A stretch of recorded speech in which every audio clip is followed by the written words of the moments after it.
प्रणाम दिव्यांशी बहन। शुरू करें क्या हम लोग? कोई आया नहीं अभी।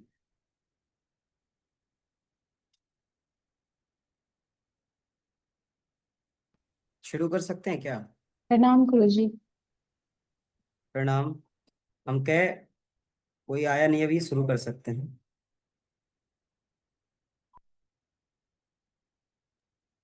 चलो गरिमा बहन, आज हम लोग शुरू ही कर लेते हैं, है ना? ठीक है गुरुजी। ठीक है। कल हम लोग कहाँ पे थे? 50 नंबर। अच्छा, 50 होना था आज। 49 हो चुका था ना? जी दिव्यांशी गुरुजी। बहन सुन पा रही जी है? गुरुजी। 49 हो चुका था गुरुजी। 50 हाँ 49 हो करना। चुका था। ठीक है, तो आज हम इसको कंप्लीट करते हैं। ठीक है, जो लोग आएंगे फिर वो वीडियो देखेंगे। तो जो 50 नंबर का सूत्र है वो कह रहा है, तज्जः संस्कारो अन्य संस्कार प्रतिबंधी।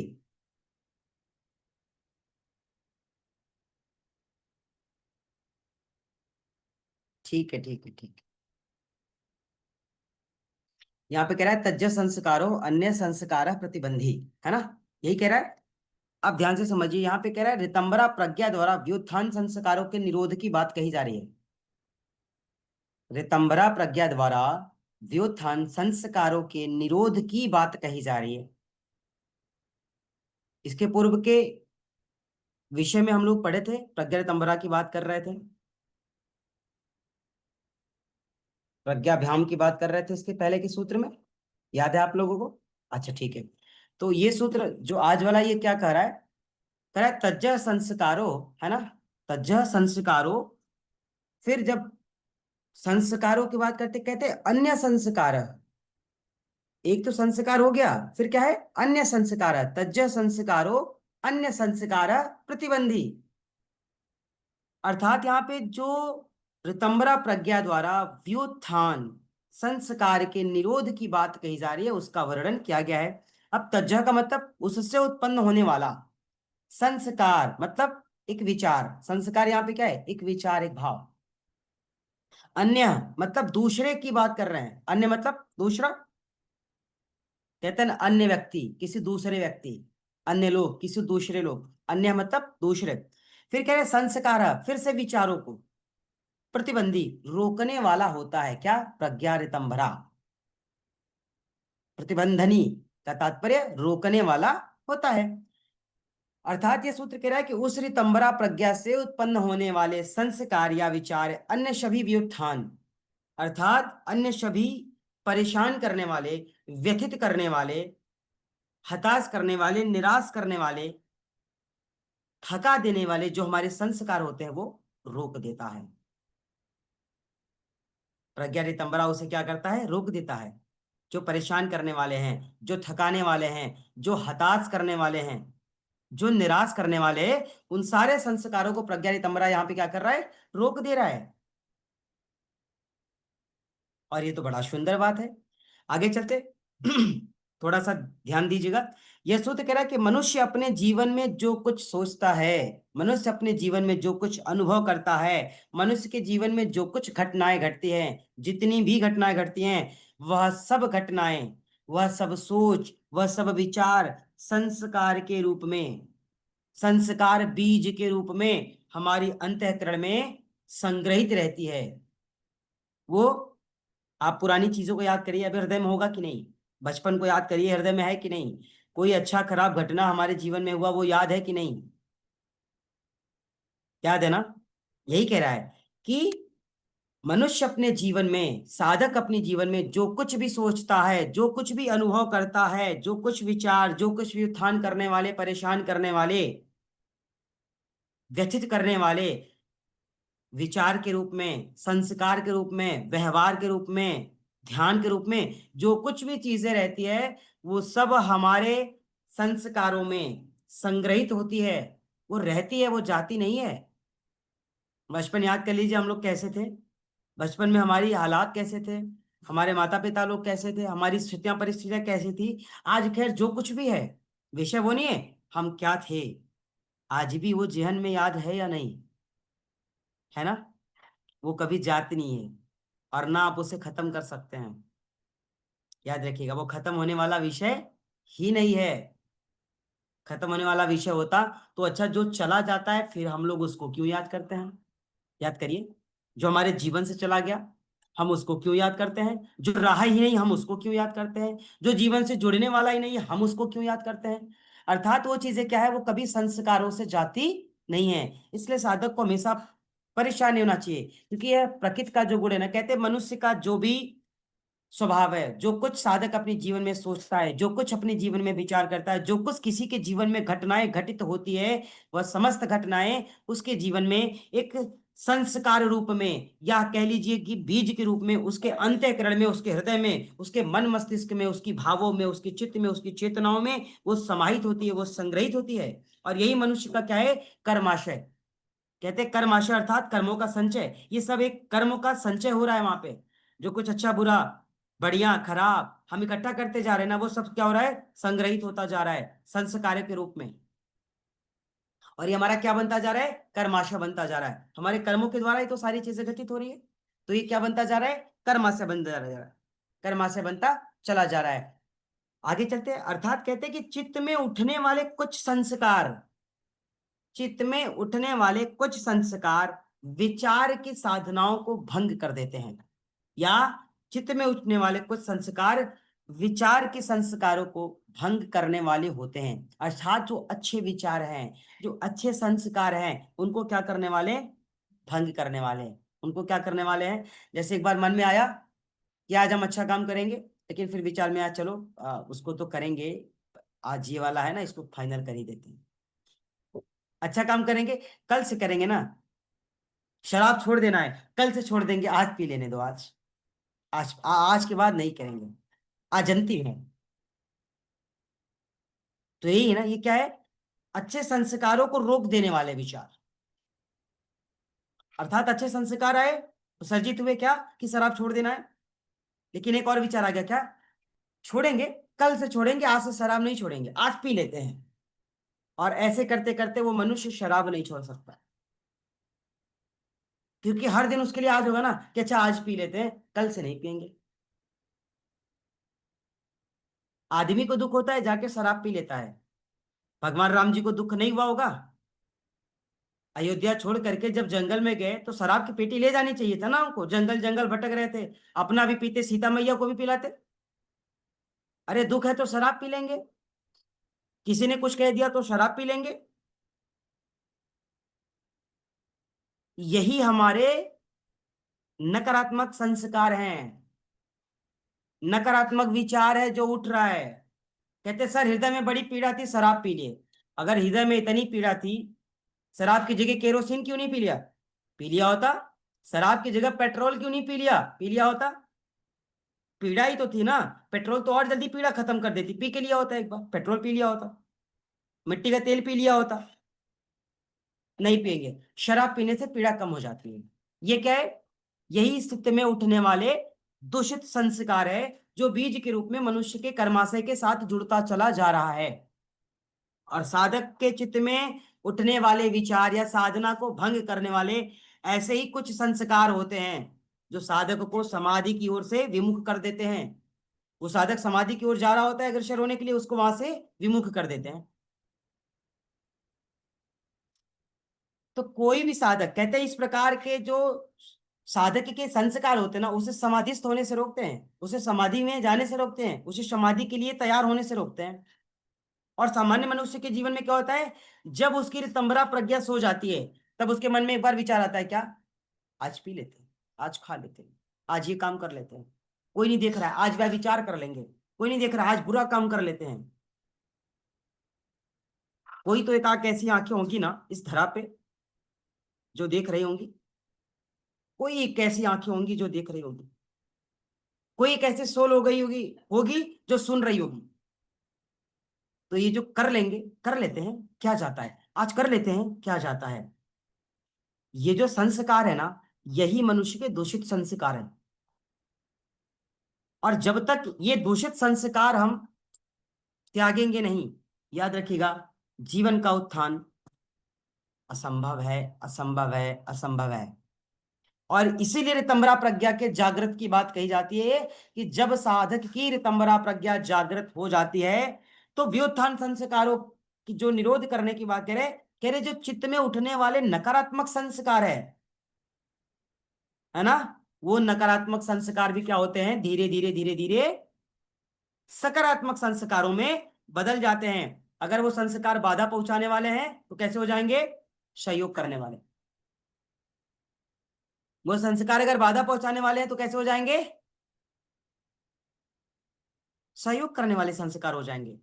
इसलिए साधक को ऋतंबरा प्रज्ञा को हमेशा जागृत करना चाहिए, ऋतंबरा प्रज्ञा पे ध्यान देना चाहिए, और ऋतंबरा प्रज्ञा को जागृत करने वाले अपने उन संस्कारों का जागरण करना नितांत आवश्यक है, जिससे उसके उन जीवन को एक नई दशा और एक नई दिशा मिल सके। इसलिए यह हर साधक के जीवन के लिए नितांत आवश्यक है। लेकिन एक बात और आती है, कई कई बार साधक के साथ ऐसा होता है कि इन संस्कारों को वह अपना कर्मफल का सिद्धांत समझने लगता है, और इन संस्कारों को कभी कभी अपने क्या कहता है, किस्मत का दोष समझने लगता है कि ये तो हमारी किस्मत का ही था। क्या कहते हैं, ये हमारी किस्मत का दोष है। एक मिनट, तो ये बताइए, हम कर्म न करें और किस्मत को दोष देना शुरू कर दें?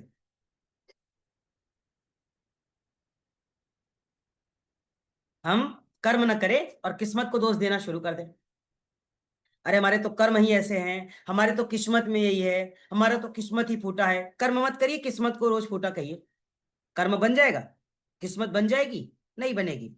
तो यहाँ पे साधक के जो व्युत्थान करने वाले संस्कार है, कहते हैं साधक कई कई बार अपने को इन संस्कारों के अधीन समझने लगता है, लेकिन वास्तव में वह साधक इन संस्कारों के अधीन होता नहीं है जिसे वो समझने लगता है। क्यों? ये संस्कार है, शुभ और अशुभ है, आते और जाते हैं। अगर आपने रोक लिया तो ताउम्र आप इससे निकल नहीं पाएंगे, लेकिन आपने निकाल दिया तो शायद आप हल्के हो जाएंगे। तो कभी कभी चीजों को निकाल देना चाहिए। जो जीवन में असंभव है उसके लिए जबरदस्ती अथक प्रयास नहीं करना चाहिए। जो जीवन में संभव है नहीं, भगवान का शुक्रिया करो, भगवान का धन्यवाद करिए। जैसे आज मैं आपको अभी इस पे शेयर करूं, क्या कैसे होगा मुझे आता नहीं है। दैनिक जागरण की फ्रंट पेज पे एक बड़ी हेडलाइन थी कि आईवीएफ के द्वारा एक बहन थी, वो मां बनी है आज, उसकी खबरें बड़ी अच्छी आई है। उसने विवाह नहीं किया है, अविवाहित है वो। अब एक अविवाहित आईवीएफ, जो आईवीएफ आ रहा है उसके द्वारा मां बनी है, लेकिन जब उसने पोस्ट डाला तो इतने लोगों ने उस पे गंदे गंदे कमेंट, भद्दे भद्दे कमेंट के, इतना कुछ उसको कहा है। तो उसने भी यही लिखा है कि हम पर उंगलियां उठाने वाले जरा अपनी विचारों में परिवर्तन करो, बस इतना ही लिखा है उसने। वो जो एक प्रोसेस है, जो विधि है, स्पर्म के द्वारा जो कुछ भी है आईवीएफ के द्वारा, तो जरूरी है क्या कि जिनका विवाह है, जिनको नहीं हो रहा है, वही मां बनने की? हम कह रहे हैं जो अविवाहित है, विवाह नहीं करना चाहता है लेकिन बच्चा चाहता है, आईवीएफ के द्वारा अगर वो मां बन गई, उस माँ की सुकून, माँ की अनुभूति कर पा रही है, तो उसमें बुराई क्या है? हम जिस दृष्टिकोण से देखेंगे वो वैसा ही दिखेगा। अच्छे दृष्टिकोण से देखेंगे अच्छा दिखेगा, बुरे दृष्टिकोण से देखेंगे बुरा दिखेगा। और यही अच्छा बुरा क्या है, हमारा संस्कार है। अगर रितंबरा प्रज्ञा होती लोगों के पास तो आज उस पर भद्दे भद्दे कमेंट्स करते नहीं करते, गंदे गंदे कमेंट्स करते नहीं करते। लेकिन उसके पास रितंबरा प्रज्ञा है, तो केवल इतना कही कि हम पर उंगलियां उठाने वाले चले जरा अपने आसपास के माहौल, अपनी भी परिस्थितियां देख लेना। एक लाइन में बात खत्म। न कहते हुए बहुत कुछ कह दिया उसने, और अंगुलियां वही उठाता है जो ऑलरेडी उसमें, या फिर उस चीजों का है ना, कहीं ना कहीं शिकार हुआ है, या दोस्त है, या जानता कुछ। सामान्य व्यक्ति, सीधा व्यक्ति, सरल व्यक्ति अंगुलियां नहीं उठाता है, वो तो हिम्मत की दाग देता है। भाई नई इच्छा है उसकी विवाह करने की, आज समाज में देख रही है, विवाह से उसका मन उठ गया है, लेकिन और एक इच्छा है क्या, कि ठीक है, ये संभालेगा कौन, चलाएगा कौन, सेवा कौन करेगा, ठीक है। तो सरकार ने तो सराहा, सबने तो सराहा कि कितना अच्छा मतलब है, लेकिन अब बहुत से लोग हैं जो उसको बुरा भी बता सकते हैं। तो ये क्या है, यही संस्कार के दोष है। जिस प्रज्ञा रितंबरा की हम बात कर रहे हैं, वो किसी के लिए भी हो सकती है गरिमा बहन, किसी भी विषय के लिए हो सकती है, किसी भी वस्तु के लिए हो सकती है।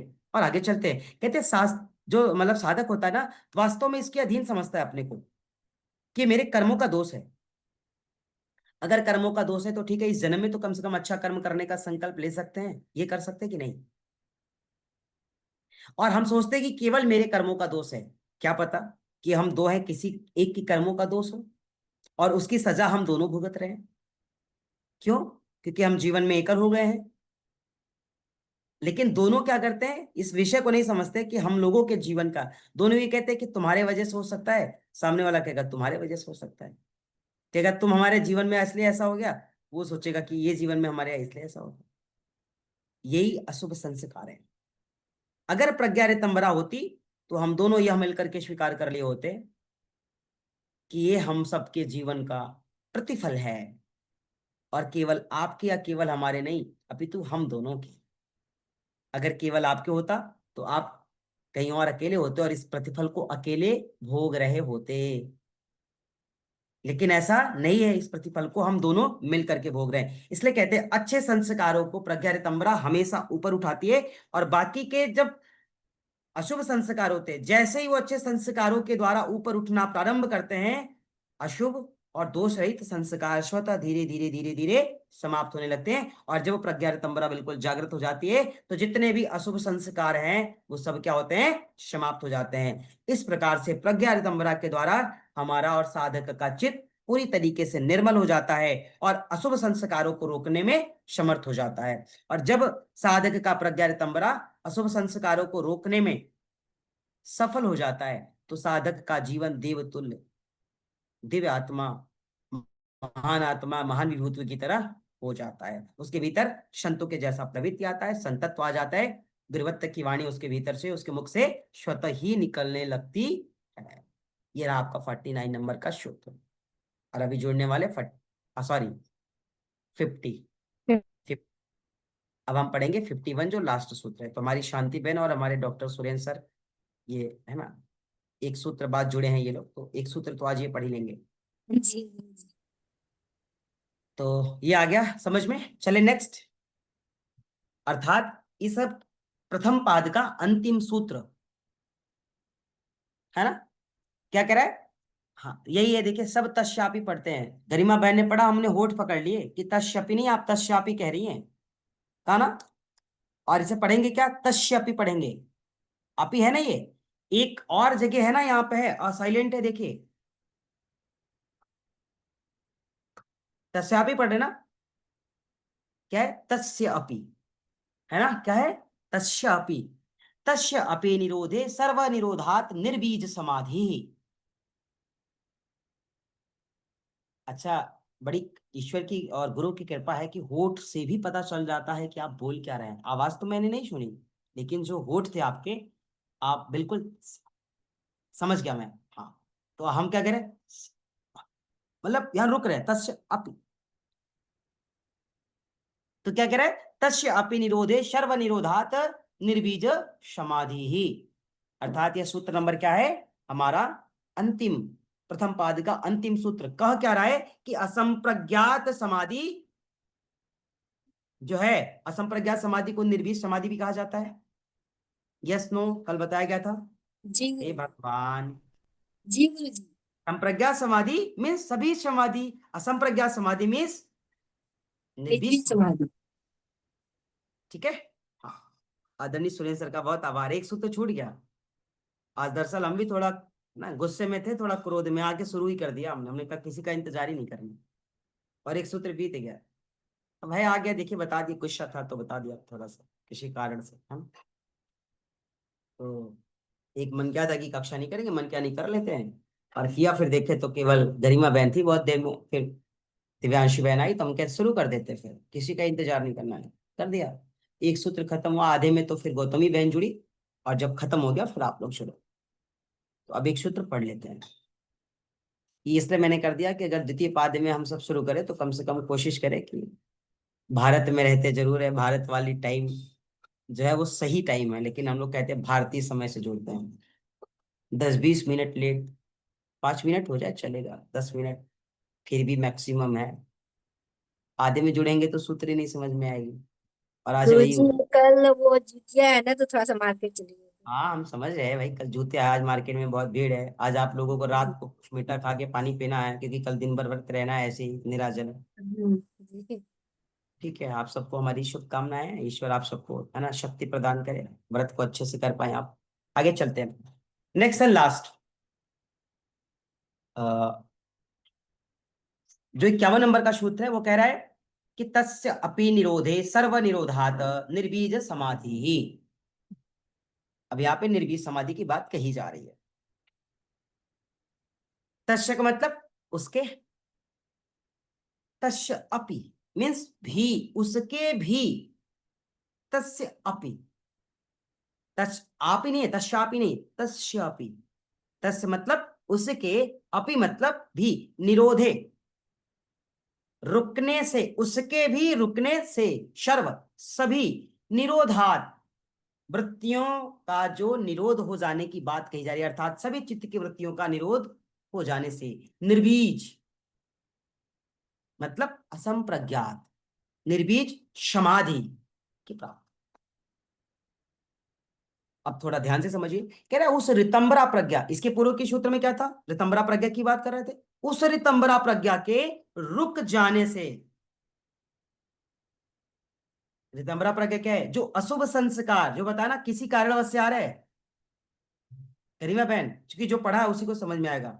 उस रितंबरा प्रज्ञा जो बार बार हमारे किसी जीवन में कर्म के कारण कर्माशय बनते चले जा रहे हैं, चित्त में जो शुभ और अशुभ संस्कार है वो सब हमारे चित्त में, चेतना में, हृदय में क्या हो रहे हैं, संग्रहित होते जा रहे हैं, संग्रहित होते जा रहे, इकट्ठे होते जा रहे, कम नहीं हो रहे। वो क्या करता है, दुख देता है, दुख देता है ना, संग्रहित होते जा रहे हैं। और हम उसको क्या समझ लेते हैं कि हमारे कर्मों का दोष है, संग्रहित होता जा रहा है, संग्रहित होता जा रहा है, अशुभ संस्कार संग्रहित होता जा रहा है। तो जब रितंबरा प्रज्ञा नहीं होगी तो फिर वो संस्कार कम तो होंगे नहीं, अगर है तो हम उसको छोड़ते भी जाएंगे कि चलो ये हुआ भूल जाओ, चलो ये हुआ छोड़ दो, अच्छा ही हुआ जैसा भी हुआ। नहीं है तो क्या है, हम उसको इकट्ठा किए जा रहे हैं, इकट्ठा किए जा रहे हैं, इकट्ठा किए जा रहे हैं, और दोष किसको मान रहे हैं, अपने कर्मों को, कि हमारे कर्मों का दोष है। हमारे जीवन में यही लिखा है, लिखा नहीं है, आप जबरदस्ती लिख रहे हैं। और ये चीज कभी जाएगी भी नहीं, अगर जाएगी तो आप बता दो, क्या आज हमारे दादा की याद हमसे चली गई, हमारी दादी हमारे दिमाग से चली गई?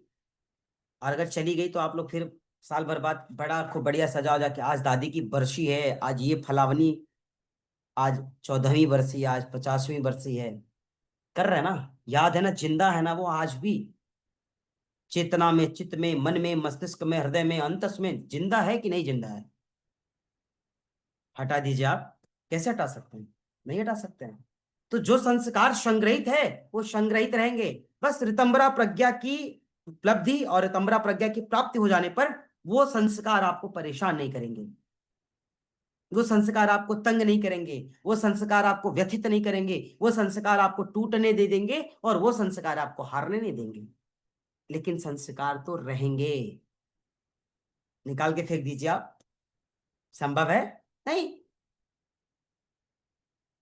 वो तो सांस के साथ ही जाएगी,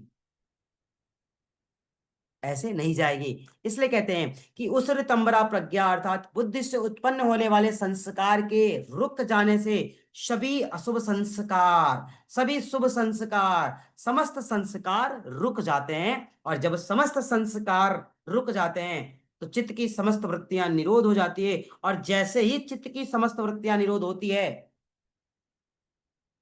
वह निर्बीज समाधि की ओर आपको अग्रसर कर देती है।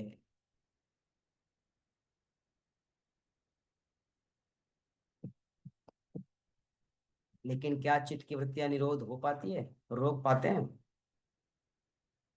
हम तो अपने भीतर कमी ढूंढ रहे थे कि हमारी ही चित्त की वृत्तियां निरोध नहीं है, हमारे भीतर ही कमी है। जब बड़े बड़े फिलोसफर को सुनते थे तो हमको लगता था कि ये दोष हमारे भीतर है।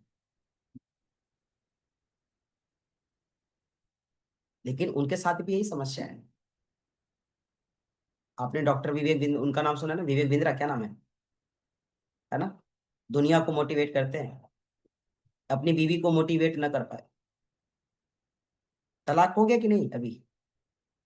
हो गया। अच्छा, हाँ मत वही मतलब दुनिया को मोटिवेट करते हैं ना, दुनिया को बिजनेस का प्रॉपर तरीका बताते हैं पैसे कमाने का, और पैसे के लिए रार हुआ पत्नी से। लो, कहने का तात्पर्य है कि इस संसार में कोई अछूता नहीं है, याद रखिएगा। आज हम अगर किसी पे उंगली उठा रहे, कल हमारे पे स्वाभाविक है उठेगी, उठेगी, तय है। आज हम जो कुछ कर रहे हैं इसका प्रतिफल हमें कल मिलेगा। 1,000 गुना अच्छा काम करेंगे तो 1,00,000 गुना अच्छा काम आपके साथ होगा। एक भी एक बुरा काम करोगे तो 1,000 गुना बुरा होगा हमारे साथ। वही तो है ना, हम खेतों में बीज बोते हैं, करीमा बहन। अगर सरसों थोड़ी सी है ना, आप खेतों में सरसों के बीज ऐसे डाल दो, न जाने कितने सरसों के पेड़ हो जाते हैं, और उन सरसों के पेड़ों से फिर न जाने कितने दाने निकलते हैं। वैसे ही है, ये भी संस्कार है जीवन का। अच्छा अगर एक बार बो दिए ना तो हर समय अच्छा काटेंगे, और बुरा अगर बो दिए ना तो बुरा भी ज्यादा काटेंगे। थोड़ा अच्छा बोया ज्यादा अच्छा काटेंगे, थोड़ा बुरा बोया ज्यादा बुरा काटेंगे।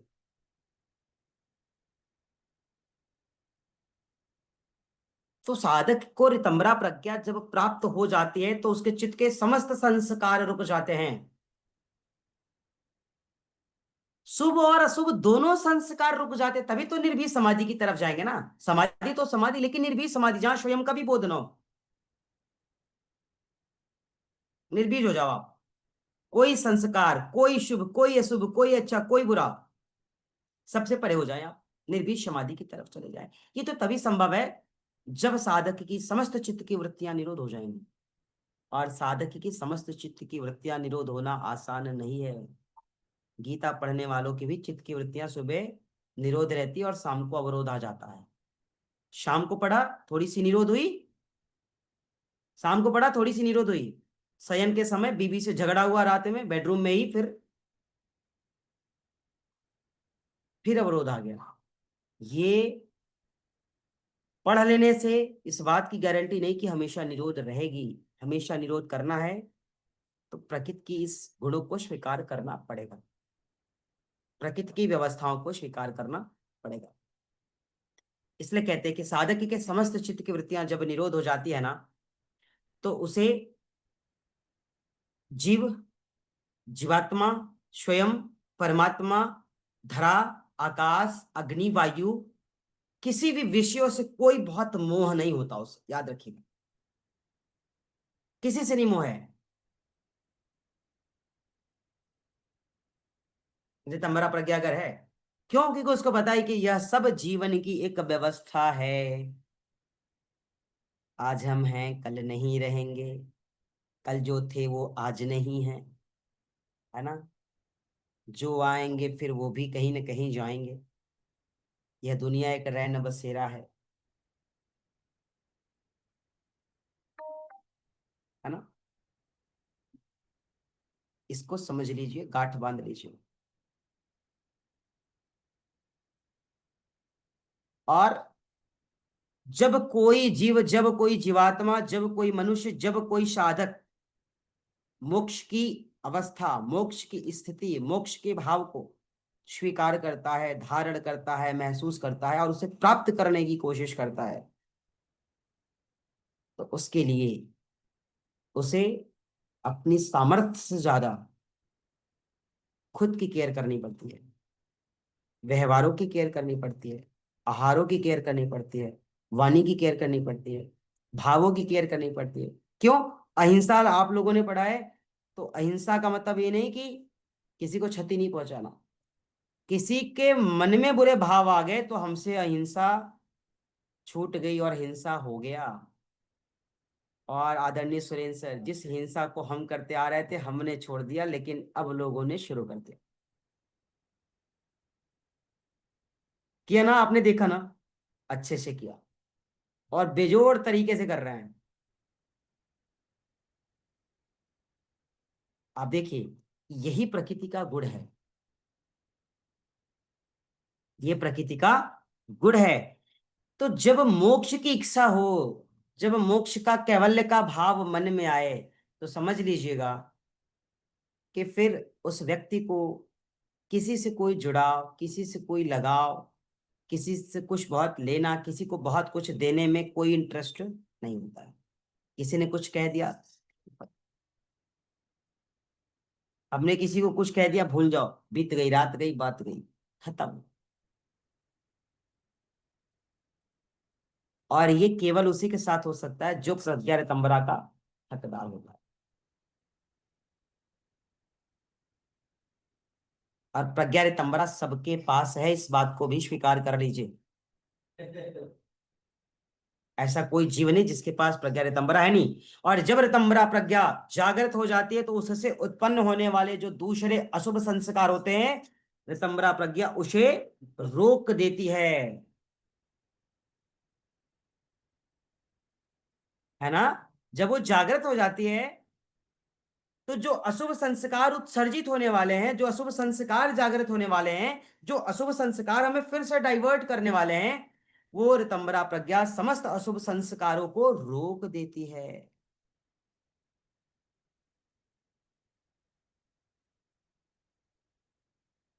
और आपके साथ भी ऐसा ही होगा। और जब प्रज्ञा ऋतंबरा समस्त अशुभ संस्कारों को रोक देती है तो जो योगी पुरुष होता है, जो योगी साधक होता है ना, वह जन्म मरण की बंधन से मुक्त होता है। भले वह इस रूप में, मनुष्य के रूप में शरीर धारण करके इस धरा पे हो, लेकिन वो जन्म मरण की बंधन से मुक्त है। उससे कोई बहुत ज्यादा नहीं, वो समय के साथ अपना सारा व्यवस्था करके शरीर का त्याग करके फिर किसी और यात्रा के लिए निकल पड़ेगा। इसने क्या कहा, क्यों कहा, कैसे कहा, मेरा कौन है, तुम्हारा कौन है, हमारा कौन है, ये सारे विषय फिर उसके लिए सामान्य हो जाएंगे। और इस बात को जिसने समझ लिया वो स्वस्थ रहेगा, मस्त रहेगा, प्रसन्न रहेगा, खुश रहेगा। जिसने मैं, मेरी, हम और हमारे में थोड़ी सी भी मोह दिखाई, व्यथित वही रहेगा, परेशान वही रहेगा।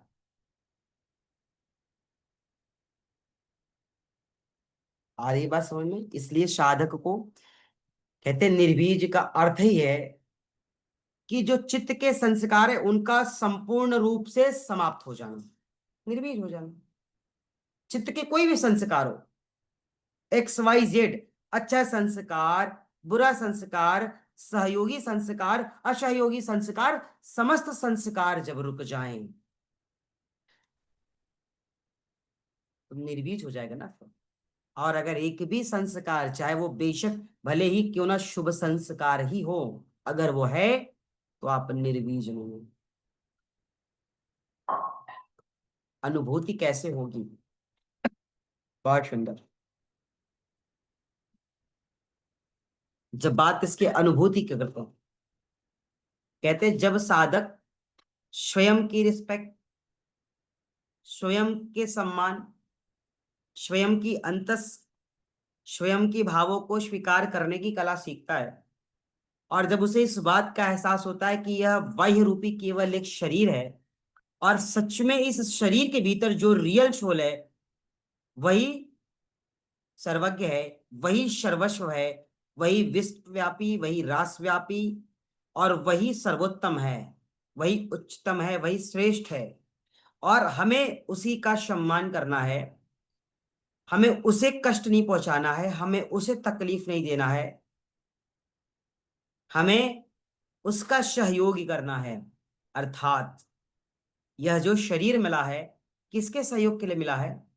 आप कहेंगे सर एक दूसरे की सहयोग के लिए नहीं, पहले आप अपनी सेल्फ की सहयोग करें, अपनी आत्मा की सहयोग करें, जो रियल सोल है, जो आपको सच में इस धरा पे और इस शरीर को धारण किए हुए स्थिति में भी परमात्मा का साक्षात्कार कराने का गुण रखती है।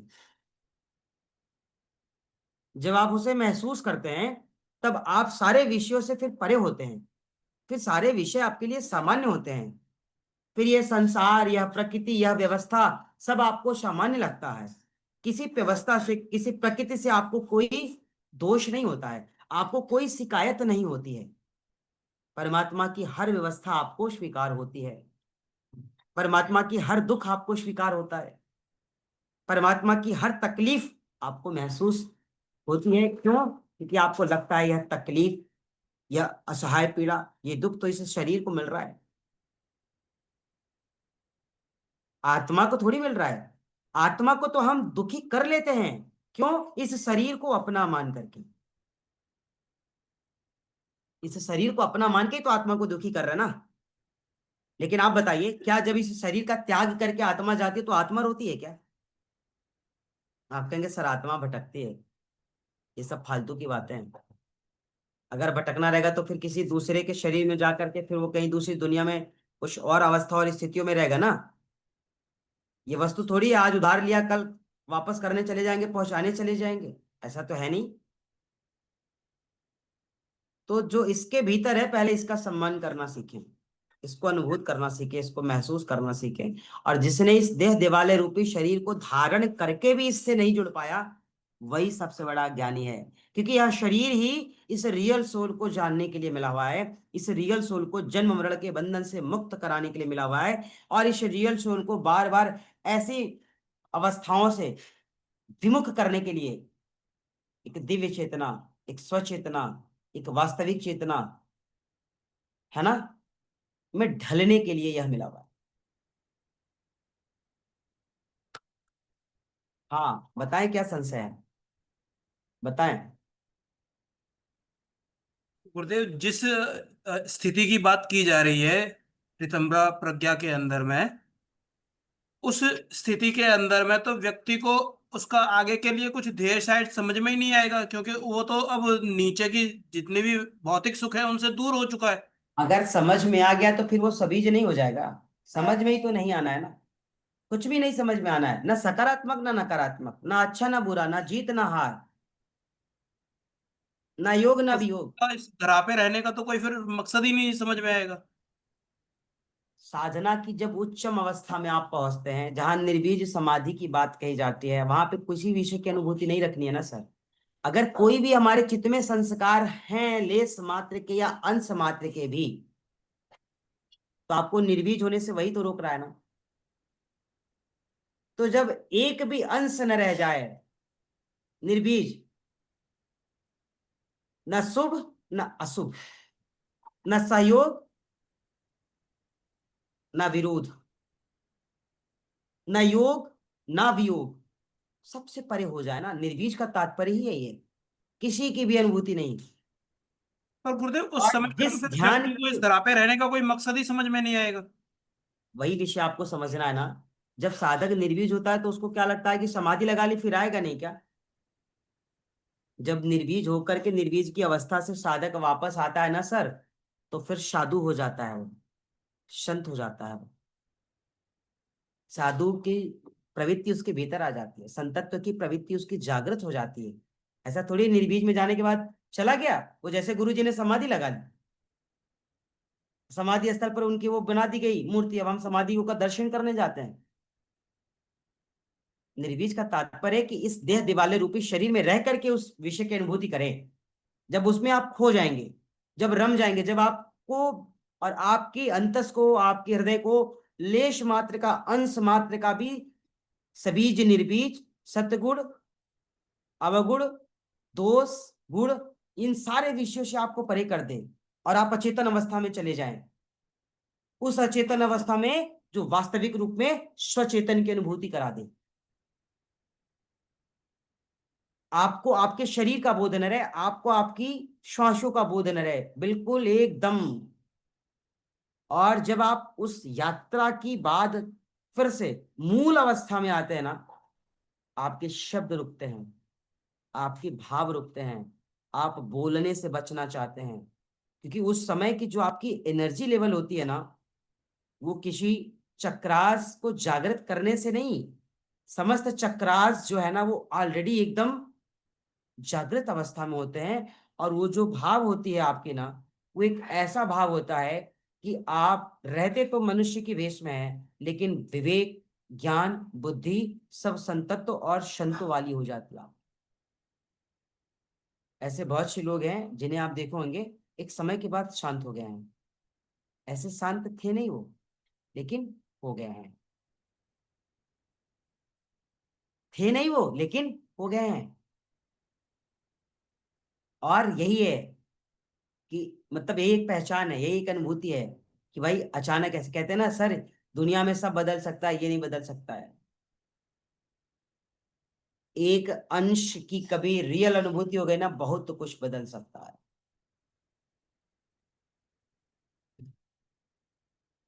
हम पैसा दे के एक एमपी एमएलए को कर ले, सरकार बदल सकती है सर? बदल सकती है कि नहीं? देश की व्यवस्था बदल सकती है। बिना परीक्षा पास हुए मतलब हुए जज बन सकते हैं इस देश में। आप सोचिए पहले, बिना परीक्षा पास हुए जज बन सकते हैं इस देश में, और हम देश के संविधान की बात कर रहे हैं। लेकिन जो पढ़ करके शिक्षक हुआ है, उसके लिए कहेंगे कि अब आप परीक्षा पास करो, नहीं नौकरी चली जाएगी आप। जिस समय आपने शिक्षक बनाया था उस समय आहारता को पूरा किया कि नहीं? जो पात्रता थी उसको पूरा किया था कि नहीं? अब आधी उम्र गुजरने को है, लोन पे हमारा मकान खड़ा हुआ है, इसी नौकरी के पैसे से लोन भर रहे हैं। अब आप कह रहे हो अगर 2 साल में पास ना किया तो आपको बाहर कर दिया जाएगा। तो फिर उन जजों को भी बाहर बैठा दो ना, जो बिना परीक्षा करके पास हुए, जिनको आप डायरेक्ट जज बना दिए। वैसे बाहर क्यों नहीं करते उनको? उन सभी एमपी एमएलए को बाहर करो ना, जिनकी क्वालिफिकेशन सही नहीं, बाहर करो उनको। बिना पढ़े लिखों को नेता नहीं बनाना है देश का। है ना कड़वा सर? बिना पढ़े लिखे लोग कैसे एमपी एमएलए बन जा रहे हैं? कक्षा 5वीं पास और 8वीं पास देश का शिक्षा मंत्री बन जाता है, और हम कहते हैं हमारे देश की शिक्षा व्यवस्था सुधर नहीं रही है। अरे कैसे सुधरेगी जब हमारा शिक्षा मंत्री ही पढ़ा लिखा नहीं है? लेकिन जो पढ़ लिख करके गया है, आप उस पर तलवार लटकाते हैं। यही है यहाँ का संविधान। और अगर इसके खिलाफ बोलो तो हाशिए पे लटका दिए जाओगे। और ऐसे ही आजकल अंधभक्ति वाले अपने धर्म और अपने जाति और पंथ और देश की बात करते हैं, है ना? ऐसे ही उनको भी आप कह सकते हैं कि वो अंधभक्ति है। उनको भी अपने धर्म से इतना ज्यादा प्यार है ना, धर्म से प्यार होना कोई बुरी बात नहीं, इतना ज्यादा प्यार है कि दूसरे के धर्म को ही वो तुच्छ समझने लगते हैं। फिर तो बेकार है ना। कहते हैं कि आप 100 गलती करोगे माफ कर देंगे, लेकिन आप धर्म के खिलाफ बोलोगे, मतलब वो धर्म के सबसे बड़े ठेकेदार बैठे हुए हैं, आप उनके लिए सबसे बुरे हो जाओगे।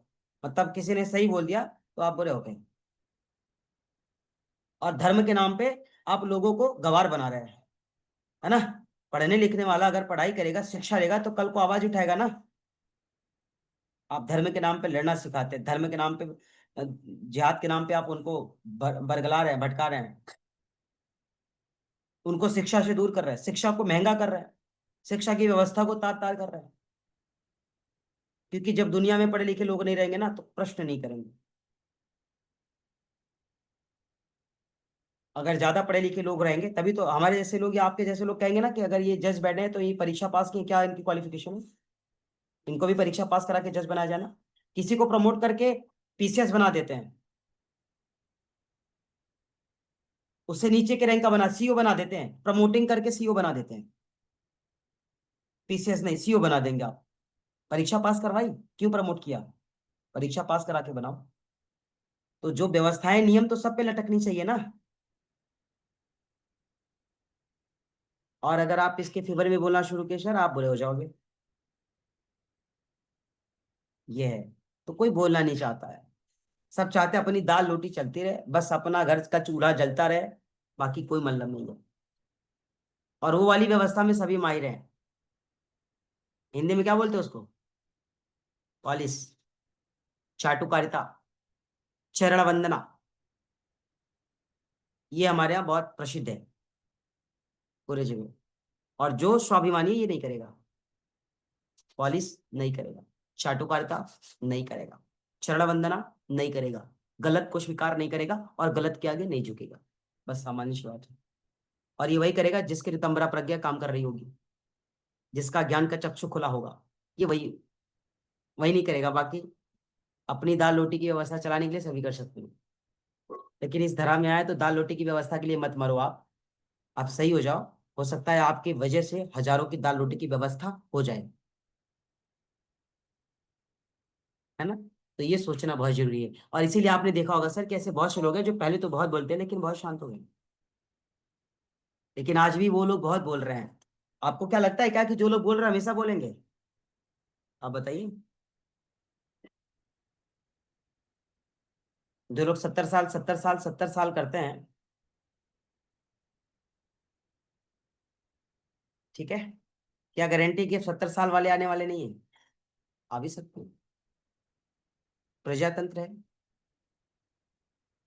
और जो लोग इस अहंकार में बोल रहे हैं कि सब हिंदुत्व की बात, राष्ट्र की बात, धर्म की बात, सबको प्यार होना चाहिए अपनी संस्कृति से, अपने देश से और अपनी कल्चर से। और भारत की खूबसूरती यही है, कहते हैं हिंदू मुस्लिम सिख ईसाई मिल बैठो सब भाई। तो उस खूबसूरती को आप बनाए रखें, ये आपका संस्कार है और ये आपकी संस्कृति है। ठीक है। और जो आज भी मतलब सही के लिए बोले ना बोले, लेकिन गलत के लिए ताल ठोक करके बोलते हैं, हम कह रहे कब तक बोलेंगे आप? सांसें तो एक दिन सबकी रुकनी है, आवाज एक दिन सभी की बंद होनी है, सरकारें आनी है जानी है, हम भी आए हैं और जाएंगे। लेकिन वही है, चिड़िया वाली खेत और जंगल वाली कहानी, है ना?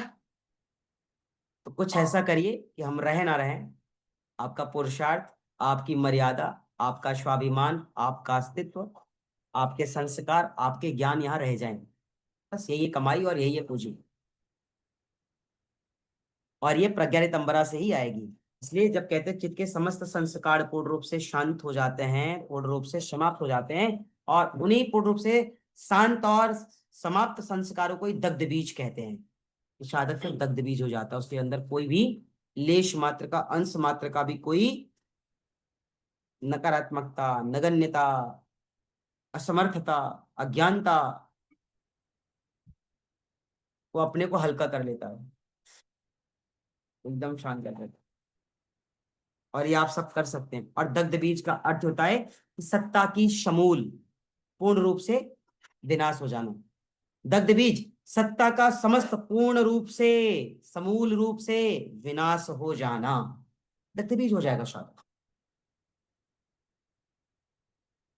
और जब हम किसी पेड़ या पौधे को उगाने के लिए किसी गमले में कोई बीज गाड़ देते हैं, तो बिना उपयुक्त खाद और मिट्टी और पानी दिए क्या वो हमें वैसा ही फल देता है जैसी हम आशा और इच्छा रखते हैं? नहीं देता है। वैसे ही मनुष्य है, केवल पढ़ लेने से, ज्ञान ले लेने से दुनिया बदलने वाली नहीं है। जब तक कि आप सही ज्ञान के विषय में बोलना नहीं शुरू करेंगे, खड़े होना नहीं शुरू करेंगे, आवाज उठाना नहीं शुरू करेंगे और क्रांतिकारी बनना नहीं शुरू करेंगे, याद रखिएगा हम सब ऐसे कायर बन के चले जाएंगे। और दुनिया में जो लोग भी आएंगे, हमसे ज्यादा व्यवस्थाओं से वो परेशान होने वाले हैं। और ये वही करेगा जो वितंबरा प्रज्ञा से परिचित होगा। हम कह रहे हैं अगर वो विरोध या क्रांतिकारी नहीं होगा, विरोध नहीं करेगा, तो कम से कम उसे कोई गलत के लिए झुकाएगा नहीं, ये भी बात है। और अगर इतना भी हो जाना तो बहुत सी चीजें बदल सकती है। शांति बहन बदल सकती है कि नहीं? आज जो हमारे साथ है वो कल आपके साथ होना है, तय है, मान लीजिएगा इसको, है ना? आज हम आप दो लोग बैठ करके हम किसी विषय पर चर्चा करें, बहुत अच्छा विषय है। जिस विषय पर चर्चा कर रहे हैं, इस विषय पर न जाने कितने लोग चर्चा करते हैं रोज, लेकिन हम आप उन्हें देखते नहीं, हम आप उन्हें जानते नहीं। और जो सच में वास्तविक और मूल चर्चाएं होती है ना, वो सबके समक्ष नहीं की जाती है। साधना छिपा करके की जाती है। वैसे जो मूलभूत मतलब मूलभूत सिद्धांत होते हैं, जो विषय होते हैं, वो सबको बता करके सबके समक्ष रख करके नहीं किए जाते हैं। और अगर रख के किए जा रहे हैं तो याद रखिएगा कि आपके हृदय में पीड़ा है, आपके हृदय में तकलीफ है, आप बहुत परेशान हैं, या आज भी आप व्यथित हैं, तभी इन विषयों को लेकर के आप लोगों के समक्ष आते हैं। अन्यथा और ये योग ऐसा विषय, ये दर्शन ऐसा विषय, कहते हैं लेकिन यदि हम उस पेड़ की बीज को अग्नि में जला करके, पानी में उबाल करके अगर हम उस मिट्टी में डालेंगे, अग्नि में जला दीजिए बीज को, फिर डालिए, पानी में उबाल दीजिए फिर डालिए, फल देगा क्या? नहीं। इसी तरीके से मनुष्य है, जब उसकी एनर्जी को जला दिया जाएगा, जब उसकी ज्ञान को जला दिया जाएगा, समझ रहे हैं, तब फिर वो फल नहीं देगा। फल देगा? नहीं देगा। और आज हम सबके साथ यही हो रहा है। हो रहा है ना? आप सब पढ़े लिखे लोग हैं, यहाँ पे बहुत ढेर सारे लोग पढ़े लिखे हैं, बहुत अच्छे साक्षरता है, पहले से बहुत अच्छी हो गई है। लेकिन सच बताइएगा, जो ज्यादा साक्षरता की बात करता है वो उतना ही ज्यादा परेशान किया जा रहा है। किया जा रहा है कि नहीं? शिक्षा की व्यवस्था को सुधार देना, देश बदल जाएगा। तो ज्ञान, ज्ञान क्या है? ज्ञान औषधि नहीं है। ज्ञान इस मानव की संपूर्ण अस्तित्व का मूल आहार है, इसे छोड़ना मत। इसे लेते रहना, मतलब आहार जैसे लेते ना, वैसे ही इसे लेते रहेंगे, छोड़ेंगे नहीं। जिस दिन छोड़ा, याद रखना,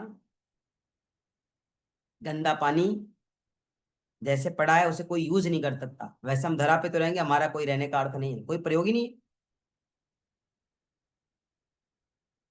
और जब साधक मोक्ष, कैवल्य, आनंद, सुकून, उत्कृष्टता, उच्चता, शिखरता, प्रसन्नता, इन सब की लालसाएं रखता है ना, तब वो परेशान होता है।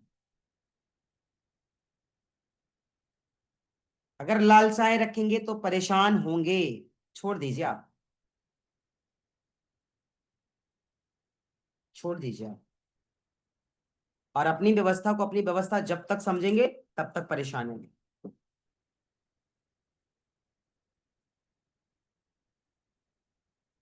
ये जो व्यवस्था है आपके साथ है, लेकिन आपकी नहीं है, ईश्वर की है। और जिस दिन इसको स्वीकार करोगे ना, उस दिन दुखे से निकल जाओ।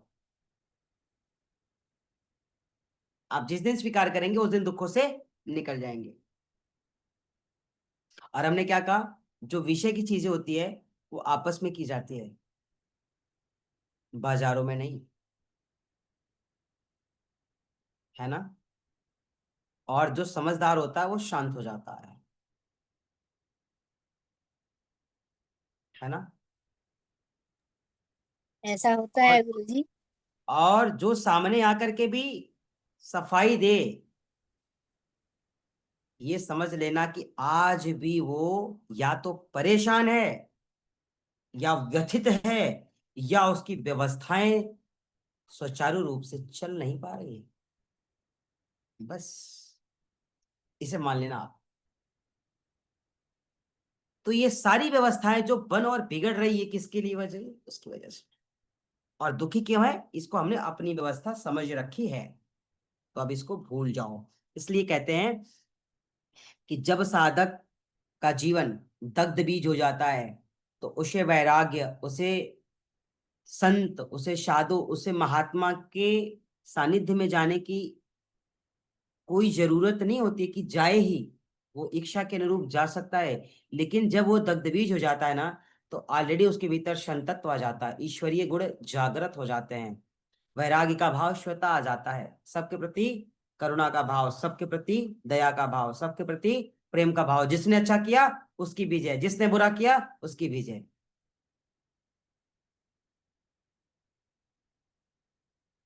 तो ये सारे विषय आते हैं कैसे? चित्त निर्मल होगा तभी। और जब चित्त मन निर्मल होगा ना, ये याद रखिएगा, आदमी आनंद की बात करेगा, दुखों की बात नहीं करेगा। आप प्रसन्न रहते हैं तो खुशियों की तो बात करती है ना, खुशी में दुख का कोई बात करते हैं नहीं करते हैं? तो चित्त निर्मल रहेगा, आनंद श्वेता आपके साथ रहेगा, संतत्व आपके साथ रहेगा, ईश्वरत्व आपके साथ रहेगा, वैराग्य का भाव स्वतः आपके साथ रहेगा। बिना उसके आप रह नहीं पाएंगे, वो आपको बिना, मतलब आपको छोड़ करके वो नहीं रह पाएंगे। अगर आपको चाह हमारी है तो हमें भी तो आपकी चाह है ना, है ना? तो इसलिए आप लोग अभ्यास करें और साधना करें, समता को बनाए रखें। और अगर कभी थोड़ा ऊंच, कभी नीच, कभी अच्छा, कभी बुरा हुआ, उसकी मर्जी समझ करके उसको अपनी हृदय का संस्कार न बनाए, कर्माशय का हिस्सा न बनाए, निकाल देंगे बेहतर होगा, क्योंकि ऑलरेडी बहुत भरा पड़ा हुआ है। और जब तक जीवन रहेगा बहुत कुछ भरने वाला है। इसलिए अगर समाधि की अवस्था, मोक्ष की अवस्था, या कह लीजिए परमानंद की अवस्था की अनुभूति करनी है तो चित्त को, क्योंकि वो सारे विषय आपके साथ है, वो सारी गुण आपके पास है, लेकिन आप नहीं पकड़ेंगे तो वही वाला हाल हो जाएगा। पानी में मीन प्यासी, मोहे सुनी सुनी आवे हंसी। मछली जल में रह कर कैसे प्यासी हो सकती है? हंसी की बात नहीं है, हंसी की तो बात है ना।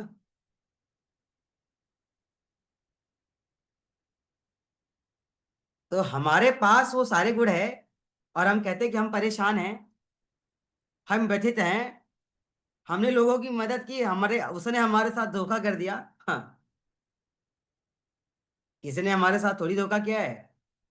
कोई हमारे साथ धोखा कर दे ऐसा कोई धरा पे पैदा ही नहीं हुआ है, विश्वास करिए। अगर किसी ने हमारे साथ धोखा किया है वो हम हैं, अगर किसी ने हमें सताया है वो हम हैं, अगर किसी ने हमें परेशान किया है वो हम हैं, अगर किसी ने हमें हराया है वो हम हैं। दुनिया का कोई ऐसा जीव नहीं जो आपकी सोल को परेशान कर और हरा दे। हम खुद हारते हैं, हम खुद व्यथित होते हैं, हम खुद घबरा जाते हैं, हम खुद पीछे भाग जाते हैं। कोई ऐसी महाशक्ति नहीं जो आपको डिगा दे।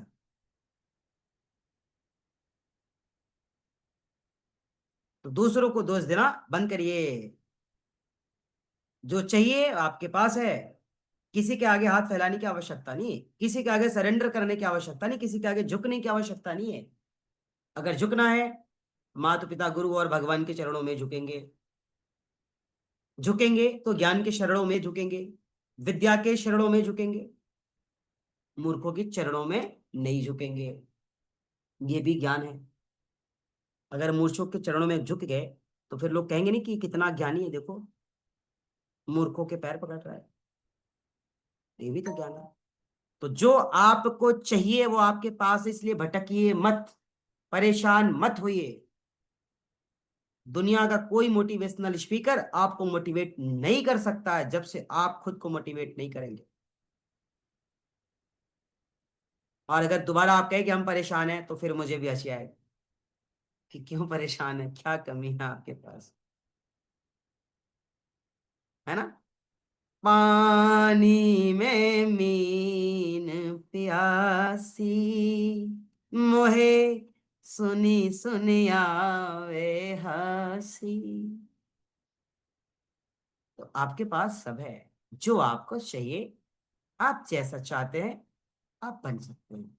ईश्वर ने आपको सब कुछ दिया है। इति समाधि पाद समाप्त, अर्थात आपका समाधि पाद पूर्ण हुआ। अच्छा, विषय समझ में आया आप लोगों को?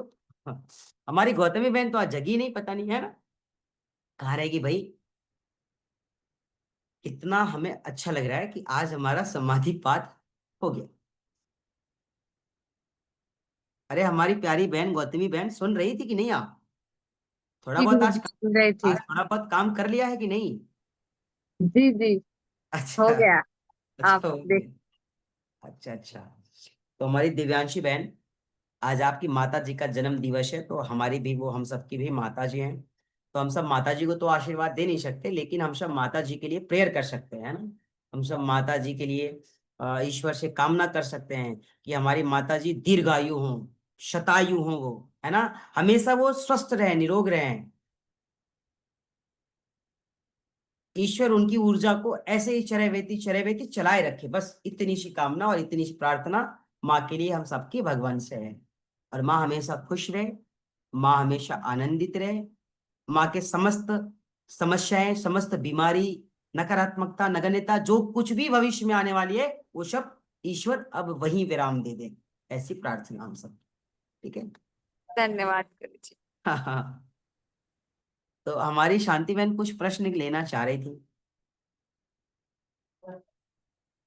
आप- नहीं गुरु जी, वही बता रहे थे कि जो जैसे बोलते हैं कि मतलब शांत रहने वाला, गुस्सा, वो सब चीज तो अभी बच्चे इतने परेशान करते हैं, हो ही जाता है, मतलब मन शांत कहाँ हो पा रहा है। यही तो व्यवस्था है जीवन की। शांत हो गया तो फिर आपकी जिम्मेदारी खत्म हो जाएगी, तो फिर क्या और करेंगे? दिन रात दो लोग ऐसे लड़ते रहते हैं कि मतलब अरे वो चाहे जैसे लड़े, लेकिन अच्छा है लड़ रहे। जिस दिन लड़ना बंद कर देंगे उस दिन आप है ना हताश हो जाएंगे कि अरे ये बड़ा घर शांत है ना। तो जो कर रहे हैं वो अच्छा है। ये तो है गुरुजी, जैसे सो भी जाते हैं तो लगता है घर आज बहुत शांत है, अभी जब तक आप नहीं कह उठे रही हैं है तब तक लड़ते तो हैं, एकदम ऐसे से। लड़ते हैं। वो चाहे जैसे लड़े, झाड़ू से लड़े, चप्पल से लड़े, हाथों से लड़े, पैरों से लड़े, लड़ रहे हैं, ठीक है। वो घर को जगाए रखा है वो। जिस घर में है ही नहीं लड़ने के लिए, जरा पता करो वहां के माहौल क्या है। जगे हुए लोगों को भी नींद आ रही है, और आप कह रहे सर वो मेरे नींद खराब कर रहे हैं। अच्छा ही तो है, कोई तो होना चाहिए नींद खराब करने वाला। और जिसको ज्यादा नींद आया करे मुझे बता दिया करे, हम खराब कर दिया करेंगे। क्या मतलब जाता है वही है भाई। कि उसमें मन अशांत तो हो ही जाता है मतलब। नहीं ठीक है, वो एक व्यवस्था है और इसके लिए बहुत परेशानी होना है। और आप कहते हैं अशांत हो जाते हैं। हम सब छोटे थे तो माँ की मतलब माँ को हम लोग क्या ध्यान में ले जाते थे क्या? हम सब माँ को, अरे मैया हम तो इतने अच्छे ना, तुम ध्यान में चली जाओगी, घबराओ मत, ऐसे थे क्या हम लोग? हम लोग भी वैसे ही थे जैसे ये हैं, है ना। बस आज की मैया थोड़ी मॉडर्न है, कल की मैया वही ठेठ वाली थी। ये देखा बचवा बहुत परेशान ना करा, है ना। शरीर में जान ना हवे काहे के थकावत हवा। तू चाहत हवा कि ना हम थोड़ा कुछ दिन और जी ले ही। कितना अच्छा लगता है जब ऐसे बोलते नहीं। लेकिन ये आज के मॉडर्न लोगों को समझ में नहीं आ गया कितनी मिठास है इसमें ना। ए बचवा, तनी एक गिलास पानी दे देता था, बहुत प्यास लागल है। सोचिए कितना मीठा भाव है। हाँ हाँ माई बस तुरंत लिया बता नहीं, बस 2 मिनट दे ही आवता नहीं। आज माई मम्मा मम्मा, पता नहीं सर मम्मा कहते हैं कि मामा कहते हैं कि मॉम कहते हैं, हे भगवान कुछ समझ में नहीं आता आज के बच्चों में। और डैड डैड डैड कहते न जाने कितनी बार डेड डेड डेड बोल देते हैं, पिता को ऐसे ही मार देते हैं जिंदा ही। ये है आजकल की मॉडर्न जनरेशन। अरे भैया, पिताजी कहने से परहेज करते तो पापा ही कह दो ना, डैड कहाँ से सीख लिया।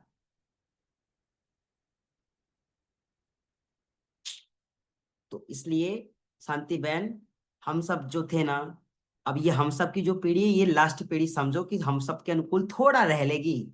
उनकी जो आने वाली पीढ़ी है वो हम लोगों के हिसाब रख ले। इसकी कल्पना भी मत करना, नहीं बहुत व्यतीत हो जाओगे, है ना। क्योंकि सबकी व्यवस्था है, सब छोड़ दो। सबकी व्यवस्थाओं को भगवान ने बना रखा है, वही सबका दाता है, वही सबको मदद करेगा और वही सबको बुद्धि और ज्ञान देगा, जैसे चाहेगा वैसे चलाएगा। अपने हाथ में लेकर के चलाने की कोशिश करोगे तो परेशान रहोगे, है ना। अब 100 पे दिया इस जीवन का सब भार तुम्हारी हाथों में है, जीत तुम्हारी हाथों में और हार तुम्हारी हाथों में।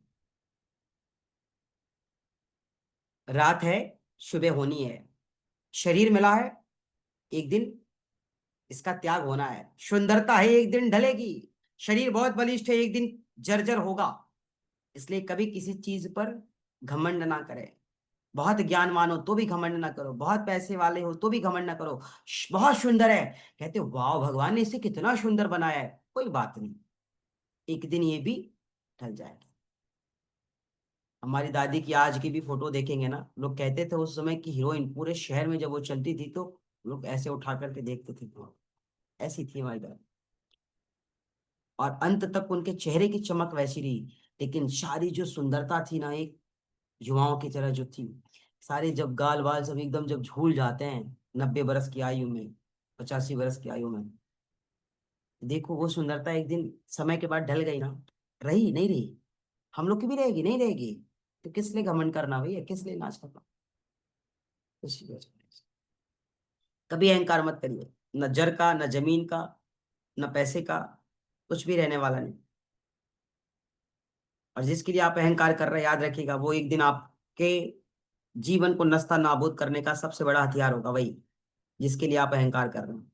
ज्ञान भी हो सकता है, सुंदरता भी हो सकती है, अहंकार भी हो सकता है, कुछ भी हो सकता है। तो अहंकार तो होना नहीं चाहिए, ठीक है। चलिए, हमारे भीतर बहुत क्रोध भरा था कक्षा से पहले, कक्षा कर लिया, मन शांत हो गया। और ठीक किसी किसी बात को लेकर के आ ही जाता है। युवा है ना, योगी है ना, गृहस्थ योगी है, बैरागी उस तरीके से थोड़ी है, तो आ ही तो जाता है कभी कभी। और हम कह दें कि हम परम तपस्वी हैं तो ऐसा होगा नहीं, और हम बनना भी नहीं चाहते। फिर तो फिर परम तपस्वी बनने के लिए पत्नी का भी त्याग करो, जो आया उसका भी त्याग, ऐसा कुछ होनी चाहिए। गृहस्थ में रह करके परम तपस्वी बने। अच्छा, गौतमी बहन कह रही है नहीं नहीं ऐसा नहीं करना है आपको। अच्छा ठीक है, कम से कम ऐसी बहनें भी हैं हमारी सहयोग करने के लिए, जो भाई को इस तरीके से सपोर्ट करते हैं ना। गरिमा बहन भी है तो ठीक है, हम ऐसा नहीं करेंगे। लेकिन है क्या करेंगे, कभी कभी कोई काम कहते हैं ना, जब अपने मन का नहीं होता तो गुस्सा आती है, क्रोध आता है। तो बात अपने मन का नहीं था, बात ये कि जब आंख के सामने और कहने के बाद भी जब कोई चीजें लॉस हो जाए तो फिर ठीक नहीं थी। हम जानते हैं कि ये विषय गलत है और फिर वो भी उसको करे तो गलत है। जी बताएं। गुरुदेव एक निवेदन करना चाहेंगे। हम्म। मौसम में ठंडक आ रही है।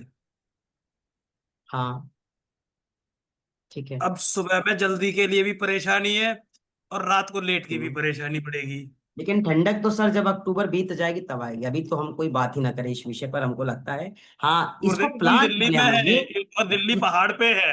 हमें इसको सबसे हम पहले लोग, महसूस होती है। हाँ लेकिन इसको हम लोग प्लान कर ले, ये कह सकते कि अभी हम लोग इसको प्लान कर ले, ये अच्छा है।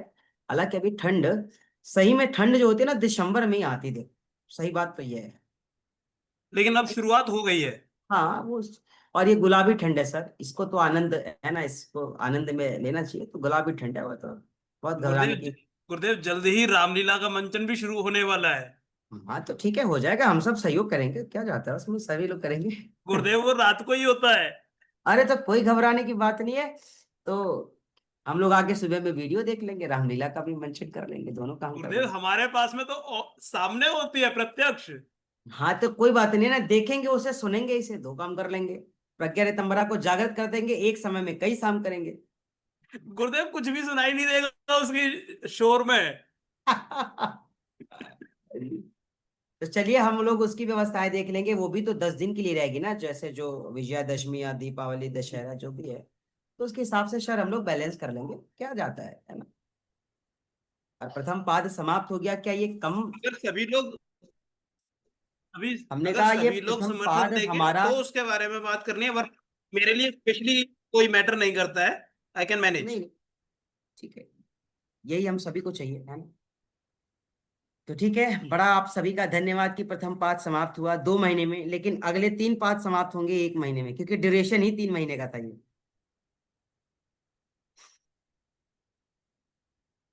प्रथम पाद समाप्त हुए हैं 2 महीने में, और अगले 3 पाद समाप्त होंगे 1 महीने में, क्योंकि इस योग दर्शन का ड्यूरेशन ही था 3 महीना।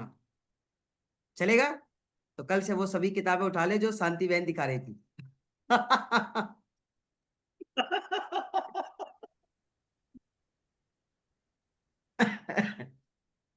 सारे लोग एक साथ करें, सबके सिर एक साथ ऐसे ही ले कि नहीं। हम लोग को डरा रहे हैं गुरु जी।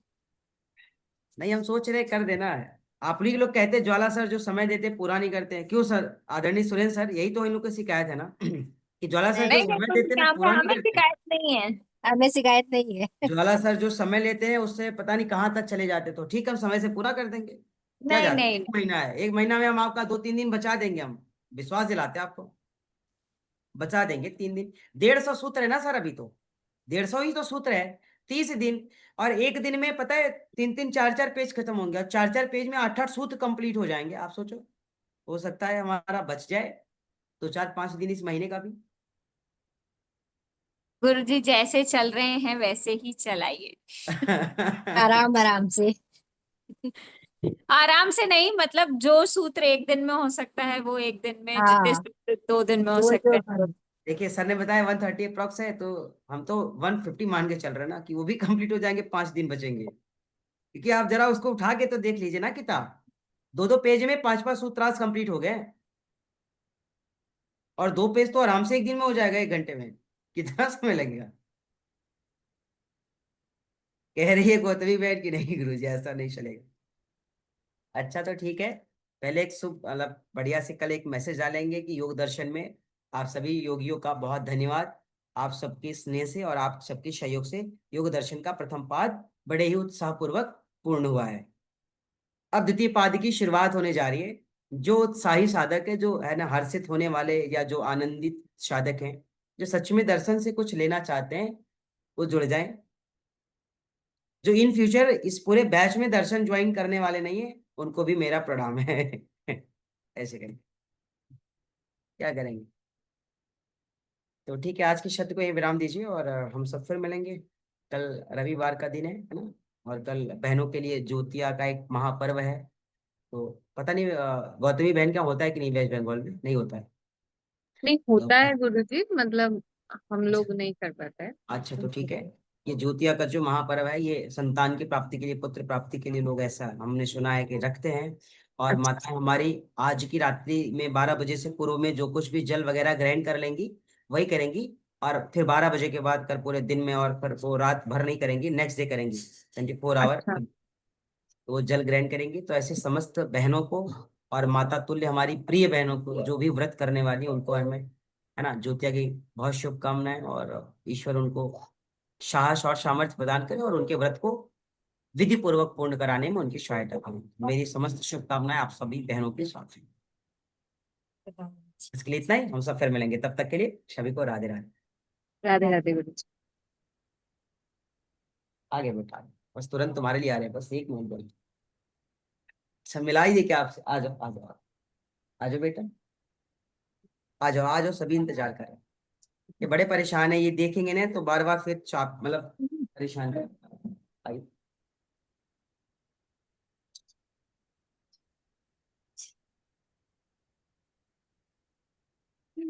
जय कर लीजिए, सबसे जय कर लीजिए, है ना। सबसे कहिए कि हमको आशीर्वाद दें आप सब दूर।